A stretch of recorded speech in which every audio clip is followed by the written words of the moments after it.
Good morning student. इस week में हमने कोनिक सेक्शन स्टार्ट किया था और हमने बताया था बेटा कोनिक सेक्शन जो है वो उसको 4 पार्ट्स में डिवाइड किया गया है। फर्स्ट पार्ट था इसका सर्कल, सेकंड है इसका पैराबोला, थर्ड है इसका एलिप्स और फोर्थ है हमारा हाइपरबोला। बेटा हमने अभी तक 3 जो पार्ट है वो कर लिए हैं। फर्स्ट पार्ट हमने सर्कल कर लिया है, ठीक है।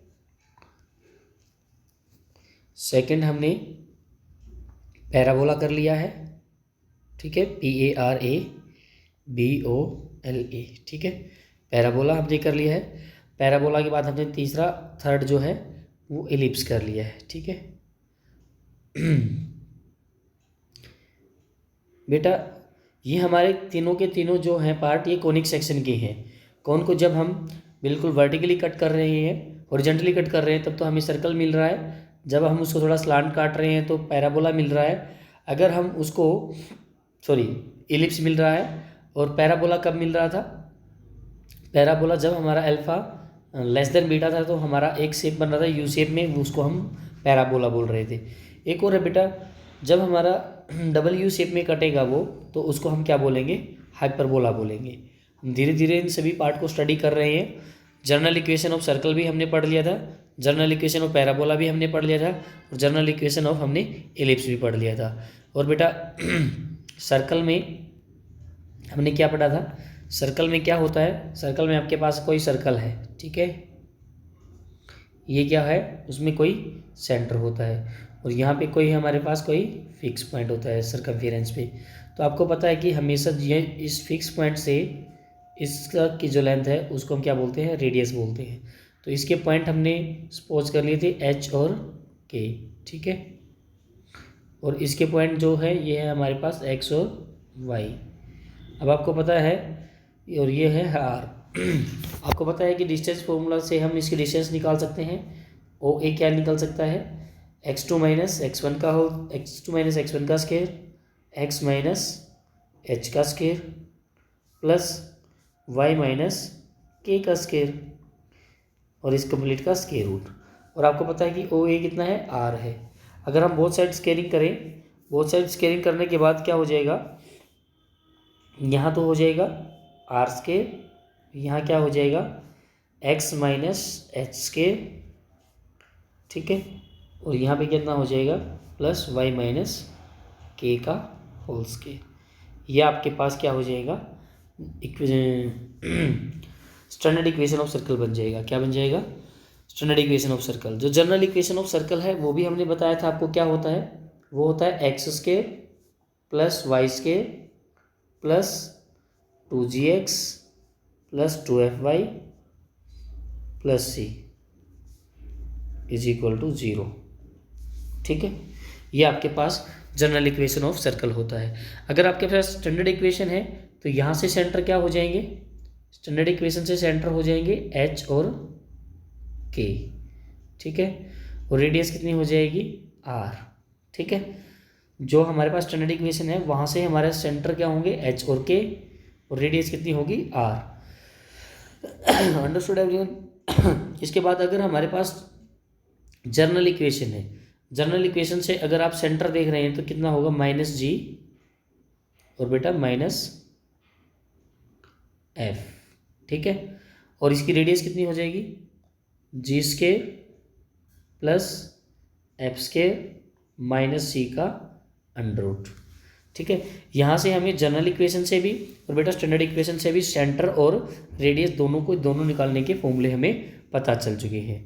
अब इसके बाद देखो, इसके बाद हम पैराबोला भी करा देंगे और फिर इन सब की एक्सरसाइज करा देंगे, ठीक है। पैराबोला इसमें पता चल गया ना हमें सब कुछ। इसके बाद हम कराते हैं पैराबोला। पैराबोला में क्या था? पैराबोला आपके पास या तो इस शेप में मिलेगा या फिर आपको इस शेप में मिलेगा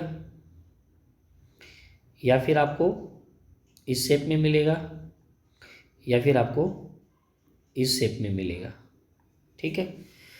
ये जो पैराबोला है, ठीक है, इन हर एक पैराबोला में क्या होगा?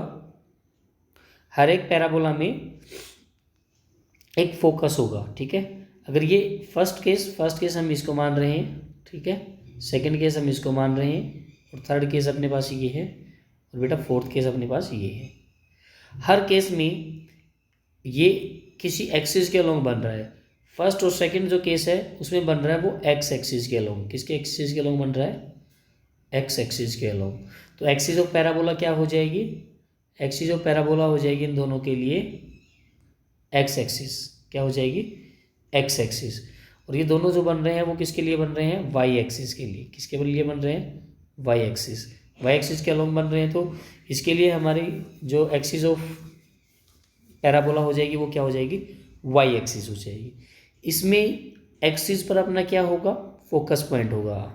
ठीक है, एक्सिस पर क्या होगा? फोकस पॉइंट होगा। और इस फोकस को हम क्या बोल रहे हैं? ए कोमा जीरो। इसके कोऑर्डिनेट कैसे निकल रहे हैं? ए कोमा जीरो से निकल रहे हैं। ठीक है, उसके बाद जैसे भी ये सर्कल जो है, सॉरी पैराबोला जो है, जिस भी पॉइंट पर इंटरसेक्ट कर रहा है उसको हम क्या बोल रहे हैं? उसको बोल रहे हैं हम वर्टेक्स। क्या बोल रहे हैं उसको? वर्टेक्स। क्या बोल रहे हैं उसको? वर्टेक्स। और जो ये पॉइंट था इसको क्या बोल रहे थे हम? फोकस। क्या बोल रहे थे? फोकस। फोकस के कोऑर्डिनेट कैसे निकल जाएंगे? सॉरी ये तो सारे ही चला गया, दोबारा बनाते हैं बेटा। आपके पास एक बना देता हूँ मैं, उसके बाद इसी में सारी चीज़ें करा दूंगा। ठीक है, यहाँ पे क्या था? यहाँ पे था फोकस। क्या था बेटा? फोकस। फोकस के कोऑर्डिनेट क्या थे? ए कोमा जीरो। ठीक है, और ये जो है ये इसको बोल रहे हैं हम वर्टेक्स। क्या बोल रहे हैं? वर्टेक्स। वर्टेक्स के कोऑर्डिनेट क्या है? वर्टेक्स के कोऑर्डिनेट है, ये हमारा सेंटर पे है तो 0 0। ठीक है, उसके बाद होते हैं इस यहाँ पे होती है एक डायरेक्ट्रिस। क्या होती है? डायरेक्ट्रिस। डायरेक्ट्रिस की इक्वेशन क्या होगी? वो बेटा वाई के पैरेलल है। वाई के पैरेलल है तो यहाँ पे क्या होगा? x is equal to A होगा। क्या होगा? x is equal to A plus minus A. अगर बेटा वो y के पैरेलल है तो प्लस माइनस ए बनेगा, लेकिन अगर वो नेगेटिव में बन रहा है तो x is equal to minus A हो जाएगा। पॉजिटिव में बन रहा है तो x is equal to positive A हो जाएगा। ठीक है, लेकिन फिलहाल तो ये नेगेटिव में बन रहा है, नेगेटिव में x is equal to minus A हो जाएगा इस केस के लिए।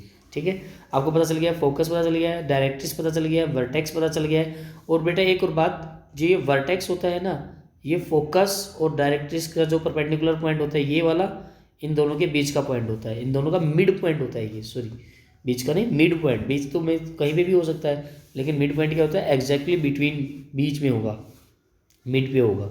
ठीक है, और बेटा इसके लिए जनरल इक्वेशन क्या होती है? जनरल इक्वेशन होती है y square is equal to 4ax। क्या होती है? Y square is equal to 4ax, ये होती है। ठीक है, अच्छा, एग्जैक्ट पैरा के लिए कंडीशन क्या होती है बेटा? ये देखिए, आपके पास जो पैराबोला है और एक ही है डायरेक्ट्रिस, ये कोई फिक्स पॉइंट है फोकस। मूविंग पॉइंट कहीं से फोकस तक और बेटा डायरेक्ट्रिस तक, अगर ये लेंथ इक्वल दे तो वो जो शेप बनेगा मूविंग पॉइंट का, वो एक पैराबोला शेप बनेगी। कैसी शेप बनेगी? वो हमेशा एक पैराबोला शेप बनेगी। तो बेटा ये इस पॉइंट को हम एस बोलते हैं, सॉरी फोकस को हम एस बोलते हैं, मूविंग पॉइंट को पी बोलते हैं, और इस डायरेक्ट्रिस पॉइंट पर हम एम बोलते हैं। हमेशा S P is equal to P M होगा। ठीक है बेटा, जो हम ये इक्वेशन जो पढ़ाते हैं ना आपको, y square is equal to 4ax, ये ओनली स्टैंडर्ड इक्वेशन है। अगर बेटा जनरल इक्वेशन आप देखें तो जनरल इक्वेशन तो बहुत लंबी इसकी इक्वेशन होती है, और कुछ कंपटीशन की बुक्स में वहाँ से भी क्वेश्चंस आ जाते हैं। एक दो क्वेश्चन एलिमेंट में भी है ऐसा अच्छा क्वेश्चन, जो जिसमें हमारे इसके अलावा कोई दूसरी इक्वेशन बनेगी इसमें तो उसमें हमारे पास स्क्वायर में कोऑर्डिनेट्स वगैरह होंगे, एक्स भी स्क्वायर में होगा, वाई भी स्क्वायर में होगा, और उस टाइप से आपकी वो इक्वेशन बनेगी। अगर ऐसा कोई क्वेश्चंस, अगर एक क्वेश्चन मैं भी समझा दूंगा बेटा आफ्टर कंप्लीटिंग द सिलेबस, फिर हम थोड़ी सी कंपटीशन बुक्स के भी हम कुछ क्वेश्चन सोल्व करेंगे। ठीक है, अभी फिलहाल जो हमारा एनसीईआरटी चल रहा है कॉर्नर, इस कॉर्नर से हम सारी की सारी चीज़ें कर लेते हैं। ठीक है, पैराबोला इस यहीं पे कंप्लीट हो जाता है। पैराबोला के बाद आप देखिए एलिप्स, ठीक है, पैराबोला के बाद आप देखिए एलिप्स। एलिप्स में क्या किया था हमने, एलिप्स में हमारे पास जो शेप थी वो क्या थी, ये थी, ठीक है भाई। एलिप्स होता क्या है, एलिप्स में हमारे पास दो फोकस होते हैं, ठीक है, F1 और F2, ठीक है। इन दोनों फोकस से किसी पाथ पर मूविंग पॉइंट की जो डिस्टेंस है वो हमेशा कांस्टेंट रहती है। तो वो जो पाथ होता है मूविंग पॉइंट का वो कैसा रहता है, एलिप्स रहता है। यानी कि हर केस में जो ये P पॉइंट कहीं पे भी मूव करेगा, F1P plus F2P equal to 2A हमेशा इसके इक्वल रहेगा, ठीक है, हमेशा इसके इक्वल रहेगा। चाहे ये पॉइंट P भी यहाँ पे है, ये पॉइंट मूव होकर यहाँ पे भी आ सकता है, ये पॉइंट यहाँ पे भी आ सकता है, हमेशा जो लेंथ रहेगी वो क्या रहेगी, इक्वल रहेगी। दोनों पॉइंटों से उस मूविंग पॉइंट की लेंथ हमेशा इक्वल रहेगी। तो तब हमें ये क्या बनेगा, एलिप्स कोई फॉर्मेशन होगी, ठीक है। उसके बाद देखिए एलिप्स तो हमें मिल गया। अब एलिप्स मिलने के बाद हमारे पास क्या क्या कॉन्सेप्ट है जो हमने इसमें पढ़ने हैं। जहाँ पर भी ये एलिप्स ये इंटरसेक्ट करता है एक्सिस को, उसको क्या बोलते हैं, वर्टेक्स। क्या बोलते हैं उसको, वर्टेक्स। जो यहाँ पर ये होते हैं दोनों दो फिक्स पॉइंट होते हैं, उनको हम बोलते हैं फोकस, F1 और F2, ठीक है। और F1 F2 के जो कोऑर्डिनेट होते हैं वो क्या होते हैं, वो होते हैं, इसका हो जाएगा -c,0 और इसका हो जाएगा c,0। वर्टेक्स का कोऑर्डिनेट क्या होता है, यहाँ पे वर्टेक्स का कोऑर्डिनेट a,0 और यहाँ पे -a,0, ठीक है, ये होता है। उसके बाद जो ये यहाँ से लेकर यहाँ तक की जो लेंथ होती है ये होती है लेंथ ऑफ मेजर एक्सिस। क्या होती है, लेंथ ऑफ मेजर एक्सिस। क्या होती है, length of major axis. Length of major axis हम कैसे निकालते हैं, 2A से। और बेटा जो ये स्ट्रेट वर्टिकल जो लेंथ होती है ये वाली, इस लेंथ को हम क्या बोलते हैं, लेंथ ऑफ माइनर एक्सिस। और ये क्या होती है, 2B। क्या होती है ये, 2B होती है, ठीक है भाई। उसके बाद देखिए आपके पास ये फिगर था ना, इसमें ये वर्टेक्स होता है, ये दोनों, यहाँ पे ये हमारे पास कोई फोकस थे बीच में। और बेटा ये लेंथ को हमने क्या बोला था, इस लेंथ को हमने बोला था लेंथ ऑफ मेजर एक्सिस, और इस लेंथ को आपने क्या बोला है, इसको 2B length of minor axis, ठीक है। और सेंटर के जो कोऑर्डिनेट होंगे वो हमेशा क्या रहेंगे, ±c,0, और सेंटर मतलब फोकस। और वर्टेक्स के हमेशा पॉइंट क्या रहेंगे, ±a,0, ठीक है। अब यहाँ पे जो इसके C की जो कोऑर्डिनेट है वो कैसे निकलेंगे, C की वैल्यू हमेशा निकलेगी a² - b² से, ठीक है, a² - b² से। और बेटा इसमें एक इसेंट्रिसिटी भी होती है। जो ये कोऑर्डिनेट होते हैं इसको हम क्या बोलते हैं, C को AE के इक्वल भी कह सकते हैं। और यहाँ पे E की वैल्यू हमेशा क्या होती है, <1 होती है। अगर E की वैल्यू <1 होती है तो अगर हम उसको लेस वैल्यू को अगर किसी बड़ी वैल्यू से मल्टीप्लाई करें तो वो छोटी हो जाएगी। और इसीलिए C जो होता है वो A से हमेशा छोटा होता है। दिख भी रहा है आपको, यहाँ पे C है और यहाँ पे A है, तो बेटा हमेशा C जो है वो A से छोटा रहेगा, ठीक है, इस केस में, इलिप्स वाले केस में, क्योंकि E की वैल्यू क्या है, हमेशा 1 से कम। तो E की वैल्यू कैसे निकालते हैं हम, E की वैल्यू निकालते हैं C/A से। C की वैल्यू कैसे निकलेगी, a² - b², तो ये भी निकल जाएगी a² - b²/a से। ये सॉरी C² होता है भाई, अगर C की वैल्यू निकालनी है तो यहाँ पे क्या हो जाएगा, स्क्वायर रूट हो जाएगा। Understood everyone. तो यहाँ तक की बातें सारी पता चल गई हैं। और इसकी बेटा जनरल इक्वेशन क्या होती है, इसकी जनरल इक्वेशन और देख लीजिए। इसकी जनरल इक्वेशन दो ही फॉर्मेट में होती है, क्या किस में होती है, x² / a² + y² / b² = 1। और अगर हमारे पास length of major axis x axis की बजाय y एक्सिस हो जाए तो यहाँ पे बेटा b हो जाएगा और y² / a² हो जाएगा, ठीक है। और बेटा पैराबोला में भी हमने एक ही कंडीशन की थी ना, उस कंडीशन के साथ साथ हम चारों कंडीशन बता सकते हैं आपको। जब बेटा ये कंडीशन है तो y square is equal to 4ax। अगर ये इधर वाली कंडीशन हो जाए तो y square is equal to कितना बन जाएगा, -4ax बन जाएगा। अगर बेटा ये वाली इक्वेशन है तो इस इक्वेशन में क्या बन जाएगा, x square is equal to 4ay बन जाएगा। ठीक है, 4ay। अगर हमारे पास फोर्थ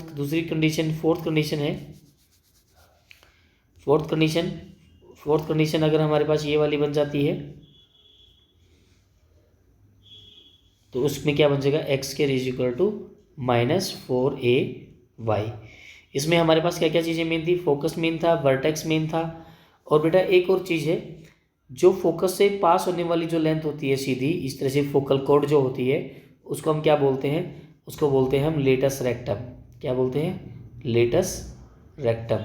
इसकी लेंथ ऑफ लेटस रेक्टम कैसे निकलती है, इसकी लेंथ ऑफ लेटस रेक्टम निकलती है 4a से। ठीक है, 4a से इसकी लेंथ ऑफ लेटस रेक्टम निकलती है। तो इस टाइप से आपको पैराबोला का और एलिप्स का बेटा सब कुछ पता चल गया है, और ऐसे ही हमें सर्कल का भी पता चल गया था। ठीक है ना, सर्कल की जनरल इक्वेशन, पैराबोला की जनरल इक्वेशन, इन सभी की जनरल इक्वेशन के बारे में हमें पता चल गया।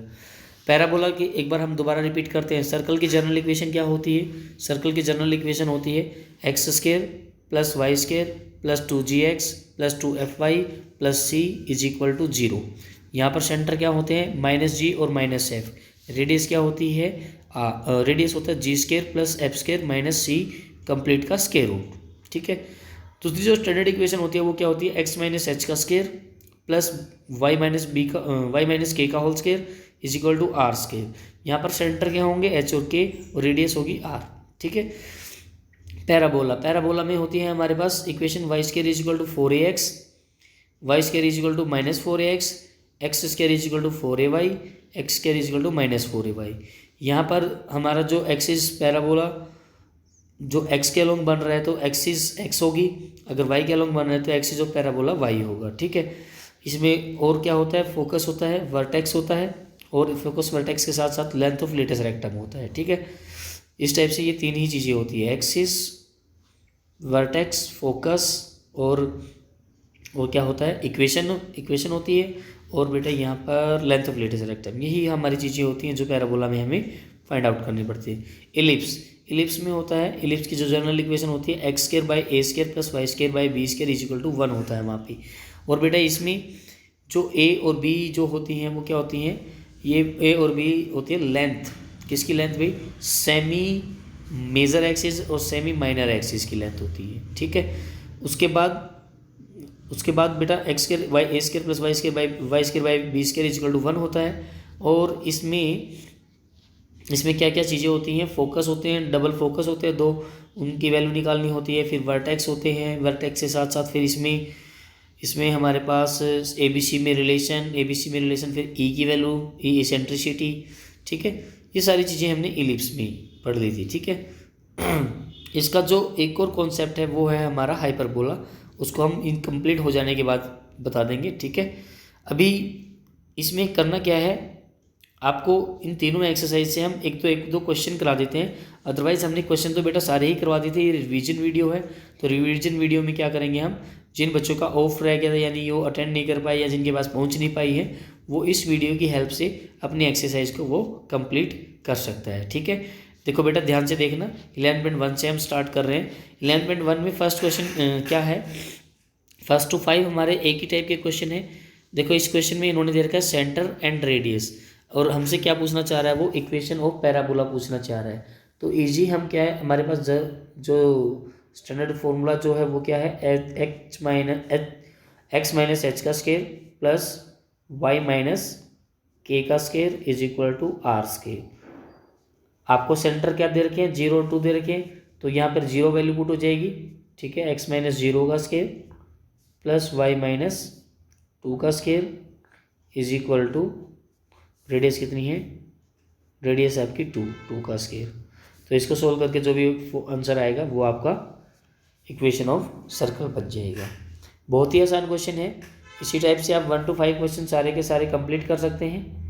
देखिए फर्स्ट इक्वेशन का आंसर ये दे रखा है इन्होंने, सेकंड का ये आगे इस टाइप से हो जाएगा, थर्ड का भी इसी टाइप से हो जाएगा, और फोर्थ भी हमारा इसी टाइप से हो जाएगा बेटा, और 5th क्वेश्चन भी इसी टाइप से हो जाएगा। 1 to 5 क्वेश्चन सारे के सारे इसी बेस पे क्वेश्चन है। नेक्स्ट 6 to 9 देखो बेटा क्या है। 6 to 9 में आपको इन्होंने जनरल इक्वेशन पहले दे दी है। अगर इन्होंने जनरल इक्वेशन हमें दे दी है तो हमसे रेडियस और सेंटर पूछेगा। तो इसको हम इक्वेट कर लेते हैं x माइनस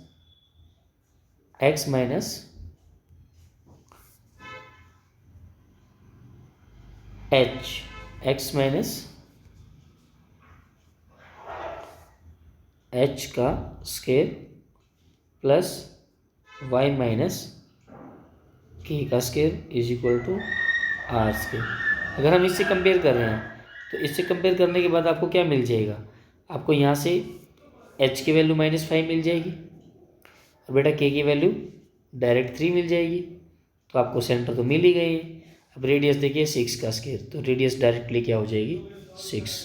तो इस टाइप से सेंटर और रेडियस हमारे इजीली हम फाइंड आउट करते हैं 6 to 9 क्वेश्चंस में भी। ठीक है, 6 to 9 क्वेश्चन सारे बेटा एज इट इज़ हो जाएगी। 7th क्वेश्चन देखिए बेटा, 7th क्वेश्चन में थोड़ा सा अच्छा दे दिया है। ये हमें कौन सी किस टाइप की इक्वेशन दे दी है, ये हमें दे दी है जनरल इक्वेशन। जनरल इक्वेशन से सेंटर निकालने का फॉर्मूला क्या होता था, सेंटर निकालने का -g -f। ठीक है, अब कंपेयर कर लीजिए जनरल इक्वेशन से। जनरल इक्वेशन से कंपेयर करेंगे, जनरल इक्वेशन पता है ना आपको क्या है, क्या होती है, x square plus y square plus 2gx plus 2fy plus c is equal to 0। यहाँ से हम कंपेयर करेंगे 2gx is equal to -4x, तो यहाँ से g की वैल्यू आ जाएगी -2, यहाँ से g की वैल्यू आ जाएगी -2 और यहाँ से f की वैल्यू आ जाएगी -4। ठीक है, अगर यहाँ से g और f की वैल्यू आ गई तो बेटा g के आगे भी नेगेटिव साइन लगाना है, f की वैल्यू के आगे भी नेगेटिव साइन लगाना है। तो इन दोनों का आगे नेगेटिव लगाएंगे तो कितना सेंटर बन जाएगा, 2 और 4 बन जाएगा। तो सेंटर कितना हो जाएगा बेटा 2 और 4। रेडियस निकालनी है तो रेडियस के लिए भी आपको पता है g square plus f square minus c का स्क्वायर रूट।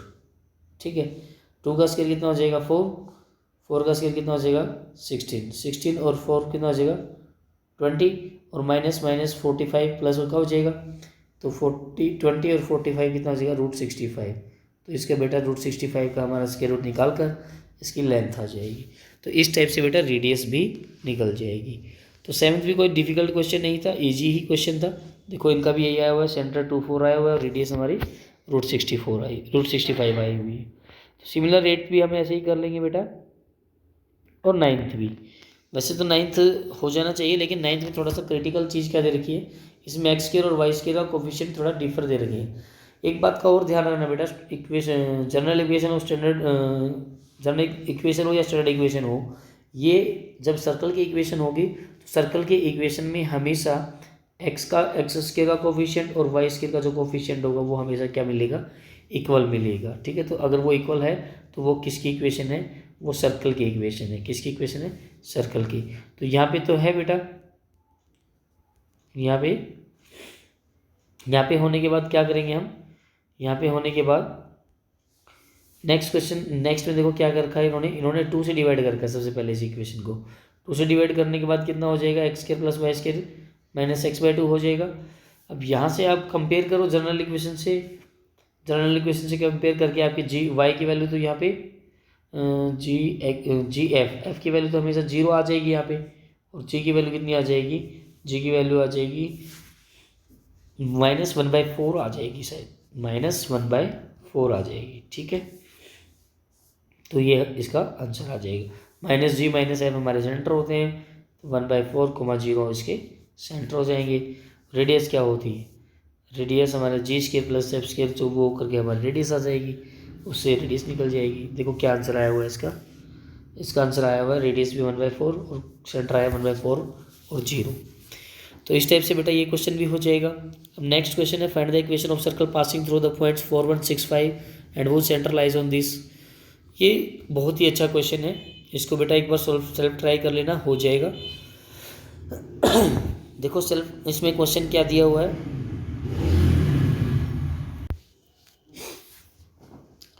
तो यहाँ से जो सेंटर है, सेंटर भी नहीं दे रखा हमें और बेटा रेडियस भी नहीं दे रखी, लेकिन हमें क्या दे रखा है कि सेंटर हमारा इस पॉइंट से पास हो रहा है। मान लीजिए सेंटर हमारा एच और के है, अगर इस पॉइंट से पास हो रहा है तो 4h + k = 16, ये इस कंडीशन को सेटिस्फाई करेगा और ये इक्वेशन नंबर आपकी फर्स्ट बन जाएगी। फिर दूसरा देखिए, आपको general equation of circle, standard equation of circle तो पता ही है, x - h का whole square plus y - k का होल स्क्वायर = r²। आपको यहाँ से पासिंग पॉइंट दे रखे हैं, this one and this one. एक बार तो बेटा पासिंग पॉइंट में हमारे x और y की वैल्यू 4, x की वैल्यू 4 और y की वैल्यू 1 रख देंगे, दूसरे के लिए हम 6 और 5 रख देंगे, वो सेकंड और थर्ड इक्वेशन आ जाएगी। सेकंड और थर्ड इक्वेशन को सोल्व करने के बाद आपकी जो इक्वेशन आएगी वो h और k के फॉर्मेट में आ जाएगी। h और k के फॉर्मेट में एक और इक्वेशन आने के बाद उसको इक्वेशन नंबर 4 मान लेना, और ये फर्स्ट इक्वेशन है। दोनों को सोल्व कर देंगे तो आपकी किसकी वैल्यू आ जाएगी, h और k की वैल्यू आ जाएगी। h और k की वैल्यू आ जाने के बाद आपके पास सेंटर आ गए। अगर सेंटर आने के बाद फिर आपके पास पासिंग पॉइंट आपको पता ही है 4, 1 और 6, 5 जो है, तो फिर यहाँ सेंटर से लेकर यहाँ तक की डिस्टेंस निकाल देंगे, वो आ जाएगी रेडियस, और फिर इस फॉर्मूले में डायरेक्ट रख के आंसर निकाल लेंगे। ठीक है, अंडरस्टूड एवरीवन। तो बेटा ये क्वेश्चन भी इस टाइप से होना है, ये वाला 11th क्वेश्चन भी ऐसे ही होना है, और 12th क्वेश्चन भी हमारा ऐसे ही होना है, लेकिन इसमें तो हमें रेडियस भी दे रखा है और सेंटर दे रखा एक्स एक्सिस भी है। अगर सेंटर एक्स एक्सिस पे तो एक कोऑर्डिनेट तो नॉन ही हो गया हमारा, एक्स एक्सिस पे y 0 होता है तो यानी कि f 0 हो जाएगा, k 0 हो जाएगा, सिर्फ हमारे h की वैल्यू रहेगी। तो उसको देख लेना बेटा किस टाइप से वो निकल पाएगा। पासिंग पॉइंट भी हमें दे रखा है, हो जाएगा, चेक कर लेना एक बार करके। उसके बाद इक्वेशन ऑफ सर्कल निकालना है, जो क्या कर रहा है, पासिंग थ्रू द 0, 0, 0, 0 से पास होकर A B a coordinate axis के साथ इक्वल इंटरसेप्ट दे रहा है, इंटरसेप्ट दे रहा है, सॉरी इक्वल नहीं है, इंटरसेप्ट दे रहा है। तो यहाँ पे ए लेंथ हो गई, ठीक है, ये जो सर्कल बना हुआ है, ठीक है, इसको देख लेना, इसको अच्छे से ध्यान से देख लेना। और ये देखो, ये आपको ए लेंथ दे दी इतनी, और इतनी आपको दे दी बी लेंथ, ठीक है। फिर आपको पता है कि ये 90 डिग्री बन रहा है, तो ये क्या होगा, ये कोई डायमीटर बन जाएगा, क्योंकि डायमीटर मेक्स 90 डिग्री एंगल, तो ये डायमीटर बन जाएगा। तो फिर इसका मिड पॉइंट निकाल देंगे, तो इसका डायमीटर का मिड पॉइंट आ जाएगा, तो क्या आ जाएगा आपके पास, सेंटर आ जाएगा। सेंटर आने के बाद क्या हो जाएगा, सेंटर आने के बाद आपको डिस्टेंस निकाल लीजिएगा, रेडियस निकाल लीजिएगा सेंटर से यहाँ तक के डिस्टेंस, ठीक है। तो फिर सेंटर आने के बाद सेंटर से यहाँ सर्कल तक की डिस्टेंस को आप क्या निकाल लोगे, रेडियस निकाल लोगे। रेडियस निकल गया, सेंटर निकल गया, उसके बाद इक्वेशन ऑफ सर्कल निकालना हमारे लिए कोई मुश्किल नहीं है। तो इस टाइप से बेटा फर्स्ट एक्सरसाइज कंप्लीट हो जाती है। फर्स्ट एक्सरसाइज के सारे क्वेश्चन आप इसी साइड से कर पाओगे, ठीक है। इसके जस्ट बाद फिर आपने करना है 11.2 स्टार्ट बेटा, ठीक है। 11.2 एक्सरसाइज में क्या है, 11.2 एक्सरसाइज में देखिए, यहाँ पे आपके सारे क्वेश्चन जो होंगे वो पैराबोला से रिलेटेड होंगे। पैराबोला में देखिए आपसे क्या क्या पूछेगा, आपसे पूछ रहा है फोकस कैसे निकलता है, a,0 से, ठीक है। एक्सिस जिसके अलोंग फोकस होता है या जिसके अलोंग हमारा लीनियर होता है, वही हमारी एक्सिस ऑफ पैराबोला होती है। Equation of directrix opposite direction में होती है, और लेंथ ऑफ लेटस रेक्टम होता है 4a, ठीक है। इस टाइप से सारी की सारी चीज़ें हम निकाल पाएंगे। इसको जनरल इक्वेशन से कंपेयर कर लेना। जनरल इक्वेशन से कंपेयर होने के बाद, जैसे ये इक्वेशन है आपके पास y² = 12x है, इसको हम 4ax से कंपेयर कर लेंगे, तो x की a की वैल्यू कितनी आ गई, 3 आ गई। आपका फोकस कितना आ गया, +3,0, ठीक है। एक्सिस ऑफ पैराबोला क्या आ जाएगी, एक्सिस ऑफ पैराबोला आ जाएगी x एक्सिस, ठीक है। और x एक्सिस की इक्वेशन क्या हो जाएगी, y = 0, ठीक है। उसके बाद आपसे क्या पूछना चाह रहा है, इक्वेशन ऑफ डायरेक्ट्रिक्स जब एक्स के अलोंग बन रहा है तो ये ऐसे बनेगा, ये फिगर कैसे बनेगा, ऐसे बनेगा। तो इसकी डायरेक्ट्रिक्स यहाँ होगी और इसकी डायरेक्ट्रिक्स यहाँ होगी, तो ये क्या बन जाएगा, x = a, -a या पॉजिटिव है -a, तो इसकी इक्वेशन बन जाएगी x = -3, ठीक है। और आपके पास लेंथ ऑफ लेटेस्ट रेक्टम कितना हो जाएगा 4a, ए की वैल्यू 3 थी, ये 12 आ जाएगी। इस टाइप से बेटा इनके आपके सारे क्वेश्चन सोल्व हो जाएंगे। ठीक है, अभी क्या हो जाएंगे, इस टाइप से सारे क्वेश्चन सोल्व हो जाएंगे। फर्स्ट हो जाएगा, फर्स्ट के बाद सेकंड हो जाएगा, सेकंड के बाद थर्ड हो जाएगा, थर्ड के बाद फोर्थ भी हो जाएगा, फिफ्थ भी, और फिफ्थ के बाद सिक्स्थ भी हो जाएगा, सिक्स्थ के बाद सेवन्थ। देखो थोड़ा सेवन्थ थोड़े डिफर आ गए हैं, 1 to 6 तो एक जैसे थे और 7 to 12 एक जैसे ही हैं। आपको यहाँ पर क्या दे रखा है, फोकस दे रखा है और डायरेक्ट्रिक्स दे रखा है। फोकस दे रखा है तो फोकस से आपको डायरेक्टली पता चल ही गया एक्सिस ऑफ पैराबोला क्या रहेगा, और डायरेक्ट्रिक्स की इक्वेशन दे रखा है। तो आपको तो बिल्कुल पैराबोला की इक्वेशन निकालनी है। ए आपके पास है, y square is equal to 4a x करके आपका इजीली आंसर आ जाएगा। और नेक्स्ट में भी फोकस दे रखा है, डायरेक्ट्रिक्स भी दे रखी है, तो यहाँ से भी हमारी general equation of circle equal parabola जल्दी आ जाएगी। वर्टेक्स 0 0, यहाँ पे आपके क्या दे दिया, वर्टेक्स दे दिया और बेटा फोकस दे दिया। यहाँ से भी इक्वेशन ऑफ पैराबोला इजीली निकाल पाओगे आप, इस वर्टेक्स से भी निकाल पाओगे। वर्टेक्स दे दिया बेटा, पासिंग पॉइंट दे दिया, अलोंग एक्स एक्सिस कह दिया। अगर पासिंग पॉइंट दे दिया तो हमें एक्स और वाई की वैल्यू रख के ए की वैल्यू मिल जाएगी, बिल्कुल मिल जाए। ए की वैल्यू मिलने के बाद फिर आप उसको क्या कर दें, पुट कर दें इक्वेशन में, और हमारे पास डायरेक्टली आंसर आ जाएगा, इक्वेशन ऑफ पैराबोला आ जाएगी। वर्टेक्स आपको 0 0 देगा, पासिंग पॉइंट बिल्कुल same as it is question है 11 जैसा ही। तो इस टाइप से आपका पैराबोला कॉन्सेप्ट भी कंप्लीट हो जाता है। आफ्टर कंप्लीटिंग द पैराबोला हम क्या करेंगे, एलिप्स करेंगे। एलिप्स के कुछ क्वेश्चन तो बेटा हमने कुछ क्या सारे ही क्वेश्चन हमने कल कर लिए थे, और लाइव क्लास में भी बच्चों ने इसके काफ़ी अच्छे जवाब दिए थे, यहाँ से सारी चीज़ें निकाली थी। ठीक है, तो एक फास्ट क्विक रिविजन हम वहाँ से भी ले लेते हैं। ठीक है, देखिए बेटा ये 11.3 में हमारे पास जो इक्वेशन है एक्स स्क्वायर बाई 36 प्लस y square by 16 is equal to 1 है। यहाँ से अगर हम देखें तो कंपेयर करें, इसमें अपने पास क्या क्या निकाल रहा है, फोकी निकालना है, फोकी द वर्टिसेस निकालने हैं, length of major, length of minor, और इसेंट्रिसिटी, और लेंथ ऑफ लेटस रेक्टम। बेटा एक और चीज़, length of latus rectum of ellipse होता क्या है, देखो सबसे पहले एलिप्स का फिगर बनाओ। ठीक है, यहाँ पे देखो x square by A square 36 है ना, ए स्क्वायर कितना हो जाएगा 36, यानी ए की वैल्यू कितनी आ जाएगी 6। तो ये पॉइंट हो जाएगा 6,0, और ये वाला पॉइंट हो जाएगा -6,0। ठीक है, अब इसके बाद देखिए, कहाँ आ गए बेटा हम, एक बार इसको बैक करना पड़ेगा। हाँ, तो यहाँ देखिए दोबारा बना लेते हैं। आपके पास कहाँ आ गए थे, ये बेटा 6,0 आ गया था, और ये कितना आ गया था -6,0 आ गया था। ठीक है, और ये आ जाएगा बेटा आपका 0,4, और ये आ जाएगा 0,-4। ठीक है, उसके बाद आपको पता ही है आपके पास क्या क्या चीज़ें आ चुकी हैं। अब हमारे पास ए की वैल्यू आ चुकी है 6, ठीक है, और आपके पास बी की वैल्यू आ चुकी है 4। उसके बाद length of major axis 2a 12, minor axis 2b 2 4 8 units. ये दो चीज़ें तो ईजिली हो गई, वर्टिसेस हो गए 60 और -60। उसके बाद देखिए फोकी होता है C,0, फोकस क्या होता है C,0। सी की वैल्यू कैसे निकलती है, ए स्क्वायर माइनस बी स्क्वायर से निकलती है। किससे निकलती है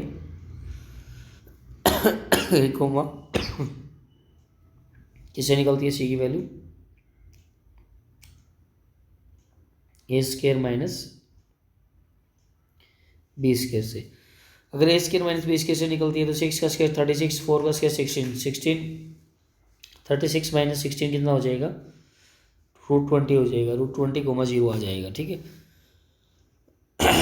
सी की वैल्यू होगी इसेंट्रिसिटी सी बाई ए से निकल जाती है। सी की वैल्यू भी आपके पास है और ए की वैल्यू भी आपके पास है, निकाल दोगे। ये देखिए यहाँ पे निकला हुआ है सारी चीज़ें।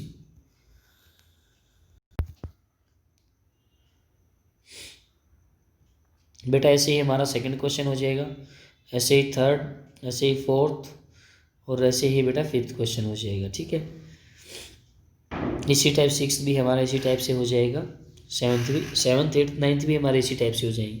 यहाँ पे हमें सबसे पहले इनको इक्वेशन को अच्छे से कन्वर्ट करना है, कन्वर्ट करने के बाद ये सारी चीज़ें हमने निकालनी है। बेटा एक हम ये कह रहे थे कि लेंथ ऑफ लेटेस्ट रेक्टम कैसे निकलता है इसका, L 2b² ए से निकलता है। होता क्या है ये होता ये है कि ये एलिप्स हो गया, फोकस से पास होने वाली जो परपेंडिकुलर लाइन होती है ना, इसको हम बोलते हैं लेंथ ऑफ लेटेस्ट रेक्टम। बिल्कुल पैराबोला में भी हमने पढ़ा था, लेकिन पैराबोला में वो क्या होता था, 4a होता था। ठीक है, यहाँ पे क्या हो जाएगा 2b² हो जाएगा। और हाइपरबोला के लिए भी बेटा यही रहेगा, हाइपरबोला में भी कोई चेंज नहीं होगा, हाइपरबोला के लिए भी यही रहेगा। ठीक है, तो बेटा 7th 8th क्वेश्चन भी हमारे, 9th क्वेश्चन भी इसी टाइप से हो जाएंगे, और बेटा इलिप्स पोर्शन भी हमारा कम्प्लीटली इसी टाइप से हो जाएगा। ठीक है बेटा, जिस भी किसी बच्चे का रह गया हो तो कोई क्वेश्चन डाउट हो तो बेटा मुझे व्हाट्सएप मैसेज भी भेज सकते हो आप, उसको बेटा स्पेशली मैं बता दूंगा कि किस टाइप से ये क्वेश्चन हो पाएगा। ठीक है, सारे क्वेश्चन ईजी हैं बेटा, सब चीज़ें बेस हमने करा दिया है, बेस कराने के बाद ये सारी की सारी चीज़ें आप इजीली कर पाओगे। ठीक है, इसके बाद हमारा लास्ट कॉन्सेप्ट रहता है, मंडे को ये क्लास लेकर हम इस चैप्टर को कंप्लीट कर देंगे, और बेटा नेक्स्ट डे फिर हम हमारा जो नेक्स्ट चैप्टर है इससे नेक्स्ट चैप्टर है हमारा 12th यानी कोऑर्डिनेट 3D ज्योमेट्री। ठीक है, तो 3D ज्योमेट्री वाला हम वहाँ पे कर लेंगे, फिर उसके बाद हमारे 2-3 चैप्टर ही रह गए हैं, सिलेबस फिर जल्दी से कंप्लीट हो जाएगा। ठीक है, thank you student, I hope कि सभी को ये चीज़ समझ आई, और आगे भी इसी टाइप से हम वीडियोज़ पे कराते रहेंगे। ठीक है, थैंक यू स्टूडेंट।